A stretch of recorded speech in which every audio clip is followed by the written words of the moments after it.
Oi, pessoal. Bom dia, boa tarde, boa noite, né? Para vocês, a depender do horário que estão acessando a nossa aula. Trago aqui a aula 2, número 2 do processo do trabalho. E hoje a gente vai falar sobre a competência em razão da pessoa e a competência em razão do lugar ou território, tá? E após terminar as competências, a gente finaliza o assunto sobre competência e entra no próximo, né, para a gente adiantar o nosso conteúdo. Então, vamos lá.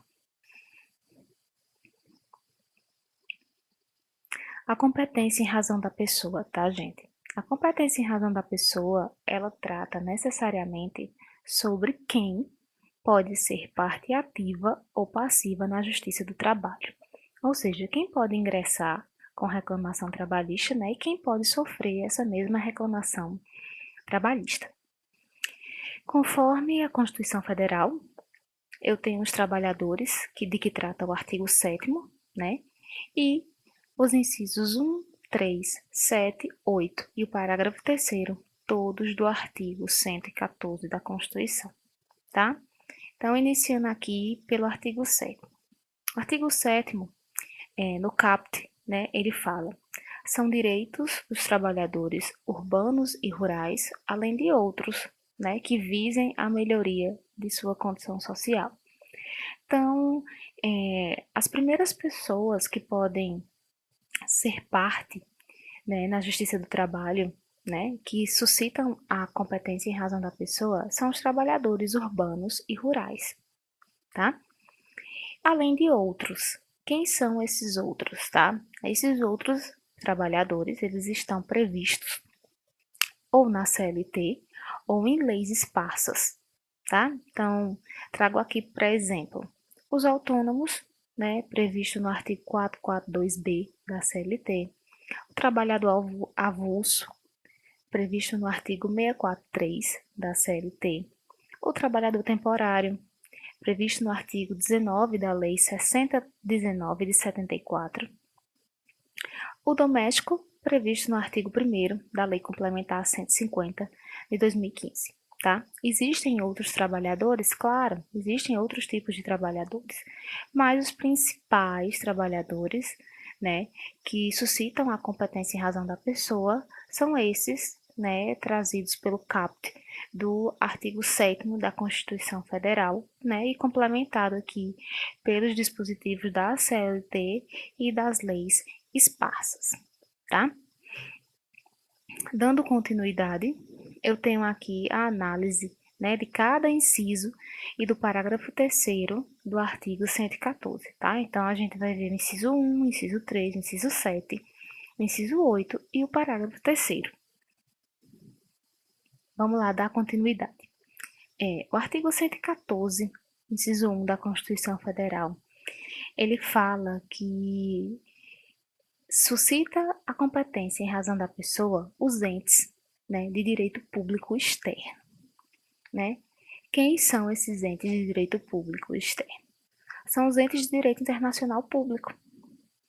Quando a gente for analisar e estudar no nono período, tá, gente? Porque eu seria a professora de vocês de direito internacional público. A gente vai ver que os entes de direito internacional público, né, são vários, mas os principais são os estados e os organismos internacionais, tá? Então, tanto os estados e os organismos internacionais, eles podem ser parte em processo judicial trabalhista, tá? Ou seja, eles estão incluídos na competência em razão da pessoa. Eles devem estar na qualidade de empregadores, né, e não gozam da imunidade à jurisdição em ação judicial trabalhista, salvo se for na fase de execução. Então, vou explicar aqui para vocês o que é que acontece. Os entes de direito internacional público, tá? São os estados e os organismos internacionais, eles podem aparecer numa ação judicial trabalhista na qualidade de empregadores. Então, vamos supor que eu tenha um funcionário, né, da limpeza que faz a limpeza de um determinado local onde funcione onde funcione a embaixada, né, de determinado estado. Então, vamos supor que aquele funcionário, né, empregado que ali trabalha fazendo a limpeza daquela embaixada, ele não tem as suas verbas trabalhistas pagas, né? E aí ele ingressa na Justiça do Trabalho, né, solicitando o pagamento, né? Vamos supor que seja a embaixada da Argentina no Brasil, e aí o brasileiro, né, empregado, né, trabalhador, está fazendo o trabalho lá de faxina, foi contratado e não recebe as suas verbas salariais. E aí entra na Justiça do Trabalho, acionando o Estado, a Argentina, né, para pagar-lhe as suas verbas. O Estado, como ente de direito público externo, pode sofrer essa ação judicial? Sim, pode sofrer essa ação judicial, tá? Mas ele é imune à jurisdição do Brasil, ou seja, ele sofre essa ação judicial, entretanto, na fase de execução dessa ação trabalhista, ele não pode ser penalizado, ou seja, ele passa pela fase de conhecimento, né? Ele passa pelas audiências, ele passa por todo o processo trabalhista até chegar na fase de execução. Quando chega na fase de execução, em havendo a condenação quanto ao pagamento dessas verbas trabalhistas, ele não pagará essas verbas a esse empregado que foi contratado, haja vista que ele possui imunidade à jurisdição estatal. O que é imunidade à jurisdição estatal?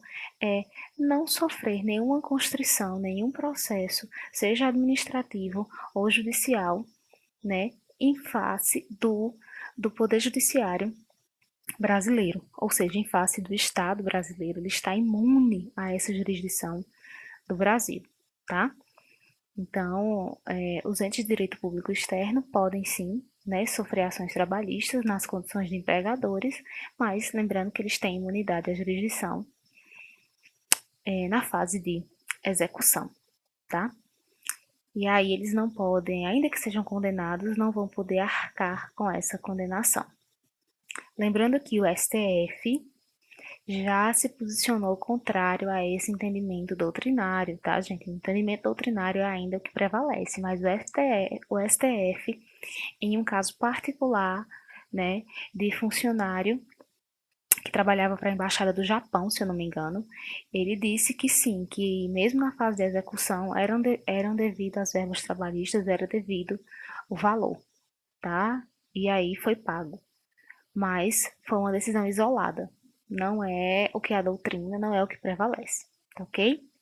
Trouxe só o artigo 114, né, para vocês verem, né, compete à Justiça do Trabalho processar e julgar as ações oriundas das relações de trabalho abrangidos entes de direito público externo, parará, parará, parará, tá? Então, isso é o que diz o artigo 114, inciso 1 da Constituição Federal. Ainda sobre o inciso 1, ele também abrange, né, a administração pública, direta e indireta da União, dos estados, do Distrito Federal e dos municípios. Então, são os órgãos da administração pública direta, autárquica, fundacional, da União, Estado, Distrito Federal e município. Né? Então, esses órgãos aí, né, se eles estiverem na qualidade de empregadores, e se não houver regime jurídico estatutário, também qualquer ação judicial trabalhista em que eles figurem como empregadores é passível, né, de ser processada e julgada pela Justiça do Trabalho, ou seja, em havendo esses órgãos envolvidos em demanda trabalhista, cabe à Justiça do Trabalho processar e julgar as ações, né, salvo se esses órgãos da administração pública, né, nessa demanda jurídica em que estão envolvidos, há regime jurídico estatutário. Então, vamos supor que eu tenha a Caixa Econômica Federal ou o Banco do Brasil, tá? E aí, esses órgãos, eles não têm regime jurídico estatutário, né? Eles são CLT, são seletistas. Então, qualquer demanda em que eles se envolvam, tá? Vai haver a competência da Justiça do Trabalho para processar e julgar essa demanda trabalhista. ok? Então, se eu tenho, ou por exemplo, se eu tenho algum órgão da administração pública, uma prefeitura, e aí tem um funcionário da prefeitura e coloca a prefeitura na justiça por algum motivo. Se a prefeitura tem um regime jurídico próprio, estatutário, não é possível, né, que haja o processamento e julgamento dessa ação na Justiça do Trabalho, mas tão somente na Justiça Civil, ok?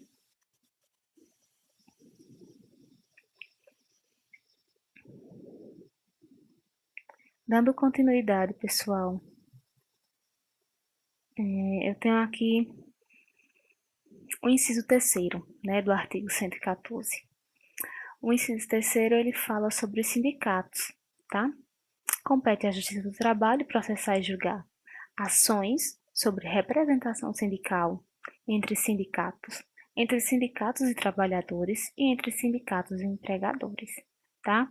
Então, qualquer demanda trabalhista que envolva sindicato é de competência da Justiça do Trabalho, tá, gente? Não importa qual o tipo de demanda, se é indenização, se é recolhimento de verba trabalhista, tá? Não importa, envolver o sindicato é de competência da Justiça do Trabalho, tá?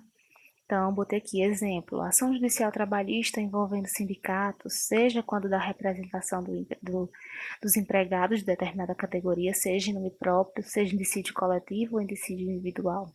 Então, não importa se dentro da demanda judicial o sindicato está representando, né, uma determinada categoria, não importa se ele está representando um único empregado ou um empregador, envolver o sindicato, tá?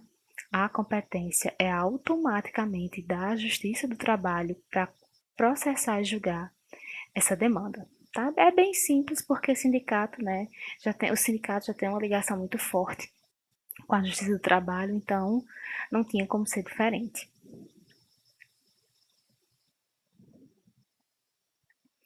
O inciso 7, tá, do artigo 114 fala da União, né? Compete à Justiça do Trabalho processar e julgar. Inciso 7. As ações relativas às penalidades administrativas impostas aos empregados pelos órgãos de fiscalização das relações de trabalho. Gente, qual o órgão de fiscalização das relações de trabalho? O Ministério do Trabalho e Emprego, chamado MTE. É ele quem fiscaliza, tá, as relações de trabalho. Esse é o órgão específico para fiscalizar. E qualquer penalidade administrativa imposta, né, por esse órgão de fiscalização para os empregadores é de competência da Justiça do Trabalho processar e julgar qualquer demanda que envolva isso, tá? Então, vou dar um exemplo aqui prático para vocês. O que é que acontece na prática, né? Geralmente, esses órgãos de fiscalização, né, o fiscal do trabalho, chamado fiscal do trabalho, vai na empresa. E dentro da empresa ele verifica as condições de saúde, de higiene, de segurança do trabalho, se o local é salubre, é insalubre, se as regras de segurança estão sendo cumpridas. E em havendo alguma falha nesses aspectos, ele pode notificar a empresa ou pode diretamente aplicar uma multa. Em aplicando-se essa multa, cabe à empresa, cabe ao empregador pagá-la, né, ou recorrer. E ainda que ele recorra, né, e faça defesa sobre essa multa e o motivo pela qual ela foi aplicada, se ele perde, se ele deixa de ter razão nessa defesa e a defesa dele é julgada improcedente, ele tem que pagar a multa, né? Então, vamos supor que independente do caso, ele não pague essa multa imposta pelo fiscal do trabalho, né, pelo Ministério do Trabalho e Emprego. E aí ele não paga a multa e aquele valor, aquela dívida, aquela multa, né, ela vai para a dívida ativa da União, né? Então aí, o empregador ele passa a ter o seu CNPJ inscrito na dívida da União. E em existindo essa inscrição na dívida da União, a União ela pode executar, ou seja, a União pode abrir um processo de execução fiscal em face desse empregador pelo não pagamento daquela multa administrativa aplicada pelo órgão de fiscalização do trabalho, tá? E aí, botei só uma observação quanto à aplicação da lei de execução fiscal, né, que a CLT não traz artigos próprios sobre execução fiscal, então utiliza-se subsidiariamente, né, a própria lei da execução fiscal, né, o artigo 889 da CLT fala sobre isso, que é possível e é necessário utilizar-se da lei de execução fiscal nesses casos em que há execução fiscal trabalhista, né, pois a própria CLT não dispõe de artigos nesse aspecto, nesse contexto. Então, gente, essa competência em razão da pessoa, né, quando fala da União, eu falo necessariamente dessa execução fiscal, tá? É o caso mais nítido que eu trago para vocês. Ainda em razão da competência da pessoa, tá? A gente tem aqui o inciso 8º, tá? O inciso 8º do artigo 114 fala sobre o INSS. Vê só. Compete à Justiça do Trabalho processar e julgar. Inciso 8º. A execução de ofício das contribuições sociais previstas no artigo 195, inciso 1-A e inciso 2 e seus acréscimos legais decorrentes das sentenças que proferir, tá? Então, o INSS, ele é tratado aqui, né, dentro das contribuições sociais, tá? Então, dentro dessas contribuições sociais, qualquer ação judicial que verse sobre isso é de competência da Justiça do Trabalho. Então, botei aqui um exemplo para tratar com vocês, tá? Ação de execução de verba previdenciária ajuizada pelo INSS quando o empregador não as recolhe após sentença judicial condenatória em reclamação trabalhista. Observação: aplicação da súmula 368 TST. Então vamos lá. Quando é que é utilizado esse artigo, esse inciso 8º do artigo 114 na prática? Quando há uma reclamação trabalhista, né? A parte ingressa na Justiça do Trabalho, né, dando seus motivos para aquela reclamação trabalhista, ocorre a fase de conhecimento, né, ocorrem as audiências, a execução, e aí quando sai a sentença condenatória, né, geralmente naquela sentença, geralmente não, sempre naquela sentença, né, vai haver a discriminação das verbas devidas ao trabalhador, bem como as verbas devidas, né, ao INSS, né, ou seja, as contribuições sociais e previdenciárias. E aí, o empregador, ele tem, por obrigatoriedade, pagar as verbas trabalhistas ao empregado, né, e também recolher essas contribuições previdenciárias, né, referentes ao INSS. Quando o empregador não faz isso, né, já existe uma ordem judicial condenatória nesse sentido, ou seja, já existe uma sentença dizendo que ele tem que recolher aquelas verbas e aí ele não recolhe essas verbas previdenciárias, então pode o INSS, né, abrir uma ação executória na Justiça do Trabalho solicitando, né, que o empregador que não recolheu aquelas verbas previdenciárias que já constavam em uma sentença, que os recolha, né, que faça o recolhimento devido. Então, pode o INSS pedir a execução daquela sentença, né, onde constam as verbas previdenciárias que deveriam ter sido recolhidas e não foram, tá ok? Então, a súmula 368 do TST, né, eu botei aqui a observação, ela vai falar justamente, né, sobre isso, tá? E por fim, gente, finalizando aqui a competência em razão da pessoa, eu tenho o parágrafo 3º do artigo 114, né, que fala sobre o Ministério Público do Trabalho, o MPT, tá? Então, artigo 114, compete à Justiça do Trabalho processar e julgar. Parágrafo 3º. Em caso de greve em atividade essencial, com possibilidade de lesão de interesse público, o Ministério Público do Trabalho, né, o MPT, poderá ajuizar dissídio coletivo, competindo à Justiça do Trabalho decidir o conflito, tá? Então, o que é atividade essencial, tá? Quando eu tenho greve e a greve ela é necessariamente em atividade essencial, automaticamente essa greve ela tem uma possibilidade gigantesca, né, de gerar lesão ao interesse público, tá? E aí, em havendo lesão ao interesse público, o Ministério Público do Trabalho ele está, né, legitimado para ingressar com ação judicial, né, dentro da Justiça do Trabalho, para reaver essa situação. Cabendo à Justiça do Trabalho decidir sobre esse conflito, tá? Mas aí eu trago o artigo 10º da Lei 7.78389, né, 7.783 de 89, que ela fala necessariamente, né, sobre greve. Essa lei é a lei que institui as formas de como uma greve deve ser realizada, tá? Porque o direito de greve ele pode ser exercido, mas existe uma forma própria a se fazer a greve, para que a greve não seja considerada ilegal ou abusiva. E no artigo 10 dessa lei de greve, está lá dizendo o que é atividade essencial, o que é serviço essencial, tá? Pus aqui só um exemplo para vocês, ó. Greve realizada pelo transporte coletivo de determinado município. A greve assim é considerada abusiva, pois atende diretamente um serviço considerado essencial. Por tal razão, cabe a intervenção do MPT, tá? É justamente isso que o parágrafo 3º do artigo 114 da Constituição Federal, ele vem falando.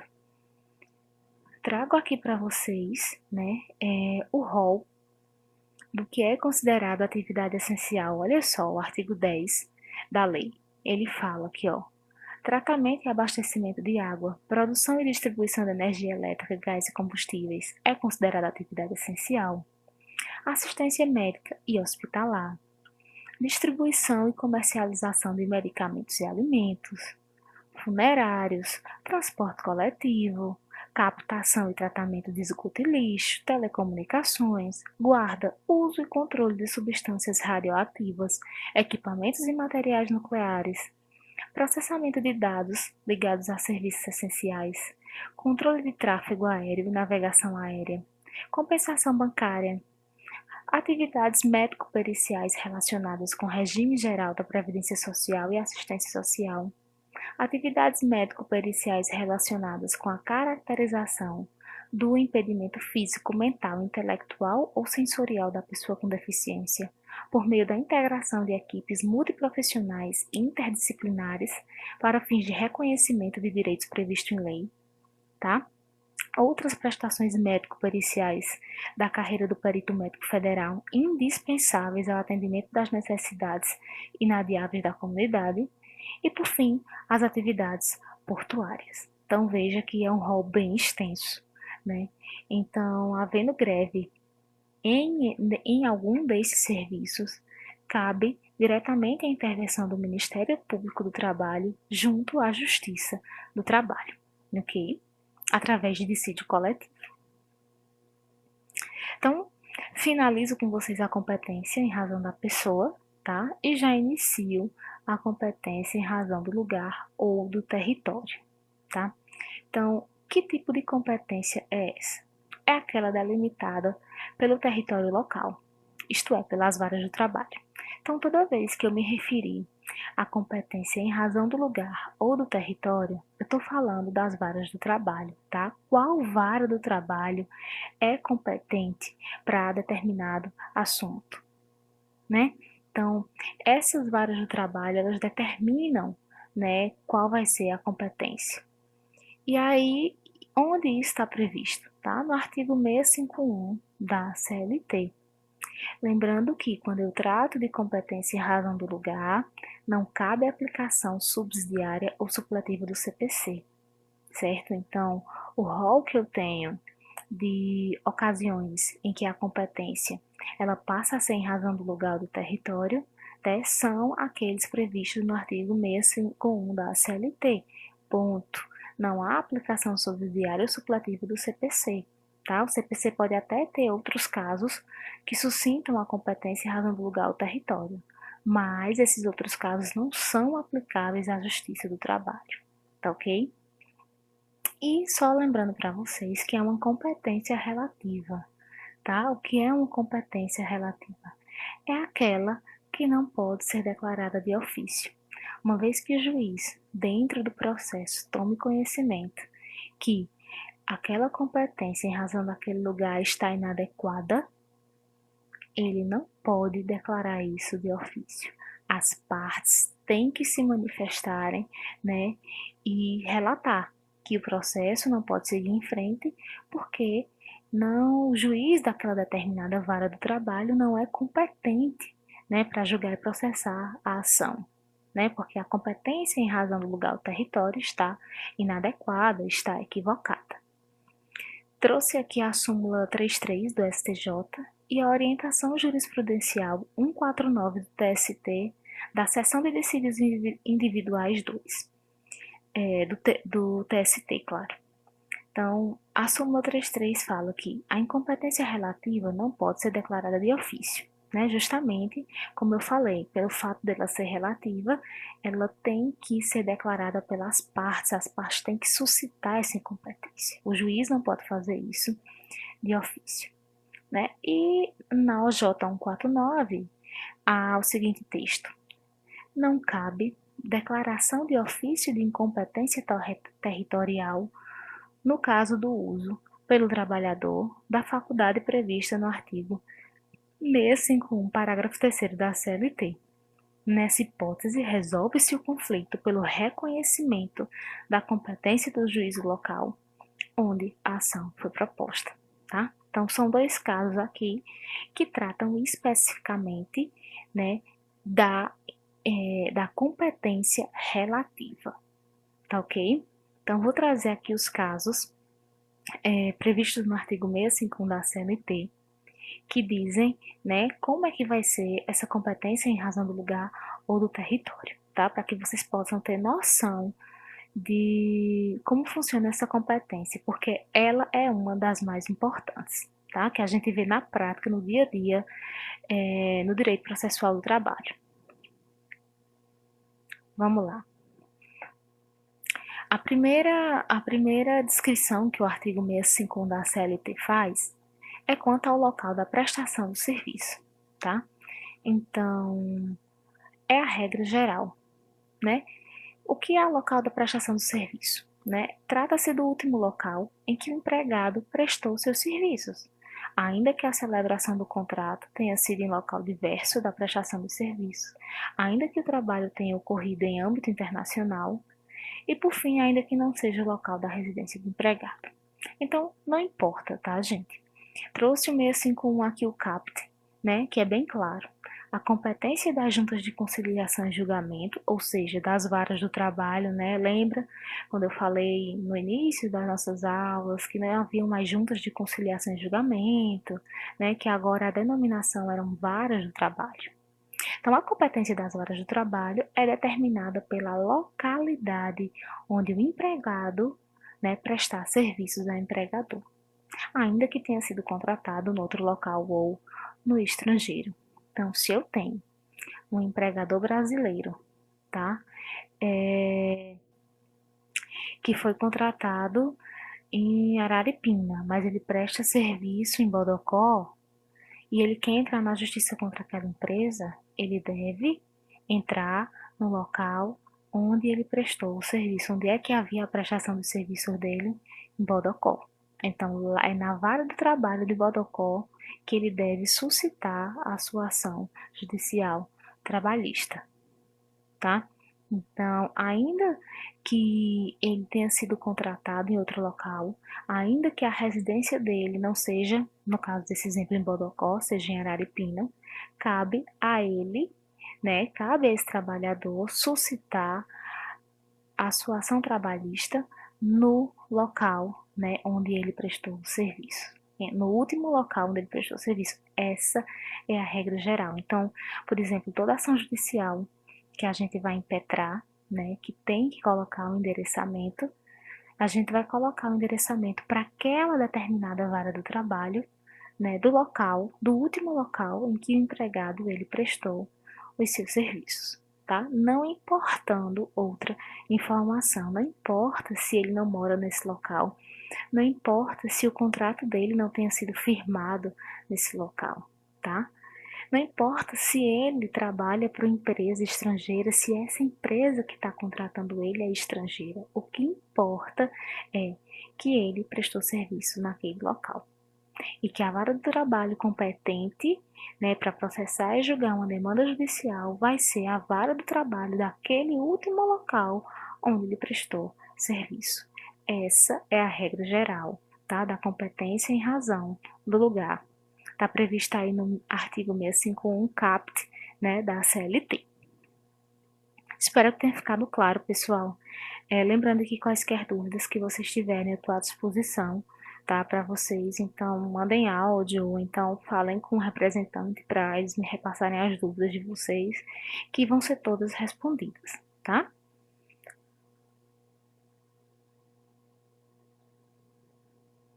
A segunda ocasião é quanto ao empregado agente ou viajante comercial, tá? Então, quando eu tenho, por exemplo, um vendedor. O vendedor ele é considerado um agente e um viajante comercial. Por quê? Porque ele existe a matriz da empresa, existem as filiais, né? E existe aquela filial pela qual ele é subordinado. Então, trata-se da competência da vara da Justiça do Trabalho do local em que a empresa que o empregado trabalha ou trabalhou tem agência filial a que ele esteja subordinado. Na falta de vara do trabalho nesse local, utiliza-se o critério de domicílio do empregado. E ainda não havendo vara do trabalho aqui, leva-se em conta a localidade mais próxima, tá? Então, isso está previsto no parágrafo 1º, tá? Quando eu tenho um agente ou viajante comercial, né? E aí, por algum motivo, esse agente ou viajante comercial deseja ingressar na Justiça do Trabalho, né? Em face da empresa que ele trabalhou, ele tem que se dirigir, né, à vara do trabalho competente, e essa vara do trabalho competente é justamente do local, né, onde ele tinha, onde ele tinha a sua filial, a qual era subordinado, tá? Então vamos supor, ele trabalhava numa empresa, a matriz dessa empresa era em Recife, ele morava em Araripina, né? Mas a filial pela qual ele estava subordinado e que ele devia prestar informações de seus serviços era a filial de Oricuri, né? Então, uma vez que ele queira ingressar na Justiça do Trabalho, ele deve se dirigir à vara do trabalho de Oricuri, tá? Por quê? Porque a regra diz que quando eu tenho um viajante comercial ou agente comercial, a vara do trabalho competente é aquela do local onde há a filial pela qual ele se subordina. Mas vamos supor que Araripina não tem vara do trabalho, né? E aí? E aí ele vai, né, para a vara do trabalho do seu domicílio. Mas ainda no meu domicílio, no domicílio desse agente viajante, não há, né? Não há vara do trabalho, não há justiça do trabalho. Então, o que é que se faz? Procura-se uma localidade mais próximo, né? Mais próxima da residência dele, de onde ele é domiciliado, e que tenha vara do trabalho. Então, a competência passa a ser deste local onde há a vara do trabalho, tá? Mas lembrando que isso aí é uma exceção. A regra quanto ao empregado agente ou viajante comercial, é que ele se ele quiser entrar na Justiça do Trabalho, ele deve obrigatoriamente se dirigir à vara do trabalho do local onde se encontrava a filial a qual ele era subordinado, ok?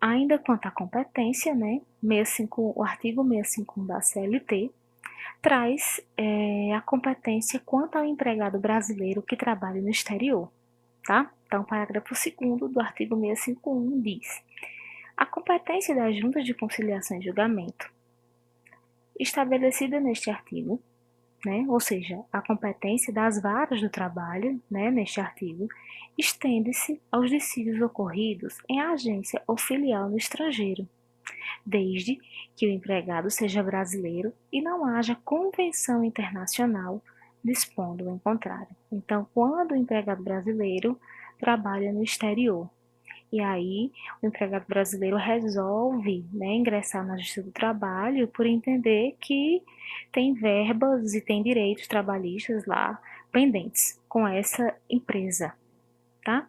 Então, ele ingressa na Justiça do Trabalho do Brasil, porque é a Justiça do Trabalho brasileira que é competente para processar e julgar qualquer demanda judicial que tenha empregado brasileiro trabalhando no exterior, desde que não haja convenção ou tratado internacional, né, revendo de forma diversa. Então, vamos supor que o brasileiro trabalha na Alemanha e ele deseja entrar na Justiça do Trabalho e ele entre, né, ele queira seus direitos. E aí ele ingressa na Justiça do Trabalho brasileira, né, solicitando essa demanda dessa empresa alemã. Entretanto, se houver uma convenção internacional ou um tratado internacional dizendo que cabe à Justiça do Trabalho alemã, né, decidir essa demanda, então o trabalhador que é brasileiro, o empregado que é brasileiro e que está trabalhando no exterior, se submete à jurisdição trabalhista da Alemanha, tá? Isso se houver convenção internacional ou tratado internacional dispondo de forma diferente. Se não houver, né, cabe à justiça brasileira, é competência do judiciário brasileiro, processar e julgar essa demanda. Tá ok? Quanto o inciso 4 não, parágrafo 3º do artigo 651, traz aqui quanto à empresa que promova atividade fora do local da celebração do contrato de trabalho, tá? Então, ele diz assim, artigo 651, parágrafo 3º, em se tratando de empregador que promova realização de atividade fora do lugar do contrato de trabalho, é assegurado ao empregado apresentar reclamação no foro, né, no foro da celebração do contrato ou no da prestação do respectivo serviço, né? Trata-se da competência da vara do trabalho do local da celebração do contrato ou do local da prestação do serviço, o que for mais conveniente ao empregado. Então, se eu tenho empregado que está trabalhando, né, em local diverso de onde foi realizada a celebração do contrato de trabalho, em querendo ele ingressar na Justiça do Trabalho, ele pode escolher o foro da celebração do contrato, né, quando ele firmou o contrato de trabalho, ou o local da prestação dos respectivos serviços, o que for mais conveniente para ele. Então, vamos supor que eu, Laís, né, trabalhe aqui em Araripina, onde for, aliás, tenha realizado o meu contrato de trabalho aqui em Araripina, assinado esse contrato aqui, porque a empresa é daqui, mas aí a prestação do meu serviço é no Crato. E eu não sou, né, viajante e nem agente comercial.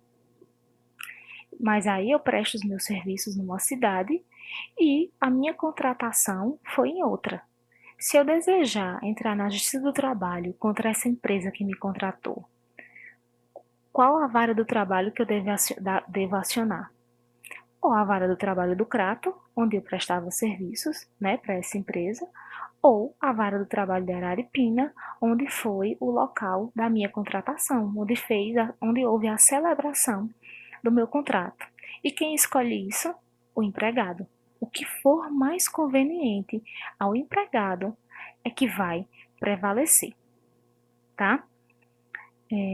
Por fim, gente, finalizando a aula de hoje, e a questão da competência em razão do lugar do território, eu tenho o último item aqui, que não consta expressamente no artigo 65 da CLT, né, mas que é uma ampliação na interpretação desse artigo, tá? A jurisprudência já vem entendendo que é devido e a gente tem muitos casos assim. Então, o que é que diz, né, a jurisprudência em relação ao domicílio do empregado? né?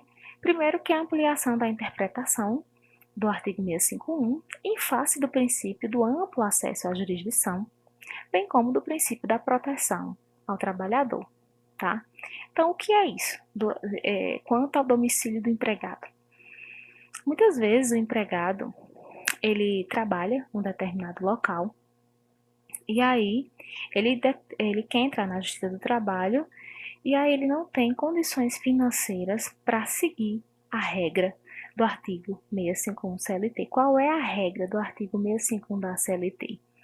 Cabe, né, para processar e julgar uma demanda judicial, cabe àquela vara do trabalho em que o empregado tenha prestado seus serviços, ou seja, a vara do trabalho do local onde ele prestou seus serviços. A regra geral é essa.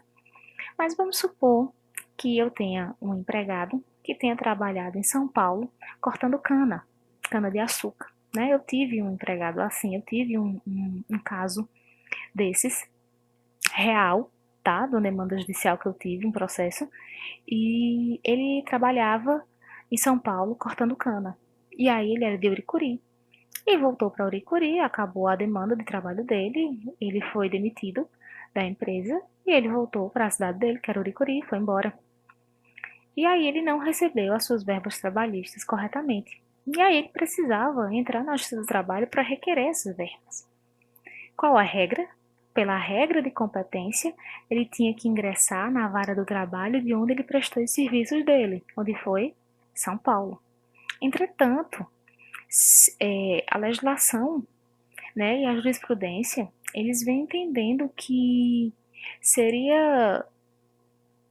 iria ferir o princípio da proteção ao trabalhador, né, levando-se em consideração que o trabalhador é a parte hipossuficiente da relação, né, e de que ele tem direito ao acesso à jurisdição, ou seja, ao acesso à justiça, seria muito penoso para o empregado, né, para esse trabalhador, ingressar com ação judicial em São Paulo, viajar para São Paulo para assistir a uma, duas, três audiências, tá? Então, isso é inviável, isso fere o princípio do trabalhador, isso fere o princípio do amplo acesso à justiça e à jurisdição.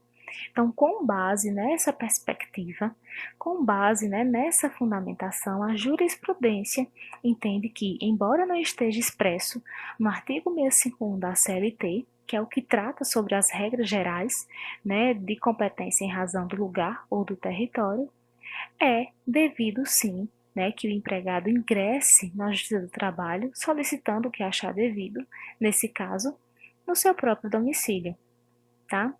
Então, nesse caso específico do exemplo que eu dei, que é real, eu e meu cliente, a gente ingressou aqui na vara do trabalho de Araripina, fundamentando, né, que não estávamos seguindo a regra do artigo 651 da CLT, mas que já existia jurisprudência dominante no sentido de aceitar o domicílio do empregado nesse contexto, tá? Para não ferir o princípio de proteção ao trabalhador e nem ferir o princípio do amplo acesso à justiça. E aí, doutora Carla, que é a magistrada, né, ela concedeu, ela não julgou o processo incompetente em razão do lugar. Ela entendeu que estávamos certos, né, e o processo transcorreu normalmente, tá? Ela não se julgou incompetente para essa demanda. Então, a competência em razão do lugar e do território quanto ao domicílio do empregado, ela trata justamente disso, da ampliação da interpretação desse artigo 651. Gente, finalizo com vocês, tá? A competência em razão da pessoa, a competência em razão do território. Na aula passada falei sobre a competência em razão da matéria, né? E a nossa próxima aula a gente já vai entrar em jurisdição, tá? Então, qualquer dúvida que vocês tiverem, eu me disponho, tá? Fico à disposição de vocês para dúvidas ou para qualquer outro questionamento. E encerro com vocês aqui, né? Trago a nossa bibliografia de sempre. Quem tiver dúvidas a respeito da bibliografia, também me procura, tá? Quem achou alguma bibliografia que achou mais interessante estudar por ela, me procura também para dar uma olhadinha, para ver se é interessante de fato. E, enfim, eu agradeço, né, a vocês e tenham um bom dia, uma boa noite.